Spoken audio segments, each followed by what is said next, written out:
मोर blog तो देखी but आमर चाटी केंता ब्लॉग बनासी जे टिके वेट कर आके देखाऊचे। मुई बाहर जे गुटे आड़े जीवार लगी बट मोर गाड़ी अच्छे फैक्ट्री रे तो गाड़ी आने लगी चलली मुई फैक्ट्री के हेले पहुंचला पर जानली कि आमर चाटी भी हेन अच्छे। मुई भी जिमी बोले तो फट किना बाहरी पड़ला हेले मुडटा कुर बोले रकम कहने शेष के कहीं जेने कुणे नहीं पारले मुई निजे जेतकी जानली हेतकी कुनाली आतापर बाहरलु आमे। एक्चुअली मोर काकार दुकान के नुआ जाए के सेट करबार थिला तो आमे एटा दुई भाई चालनु केन जायगा सारा देखबार लगी जेंता से दुकान के पहुंची पड़लु आमर चाटी जे भोकवा लेखान देखुची काना देखुची भोकवा लेखान जेंता कही देली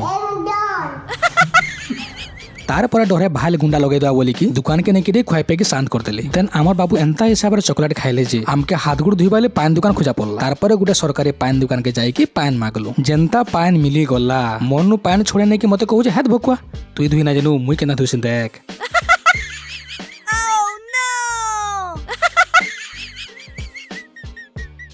जनता धुई धुआ साला मोरनु मोबाइल खींची बसला वीडियो बनावल लगी देखो देखो इतर ब्लॉग बना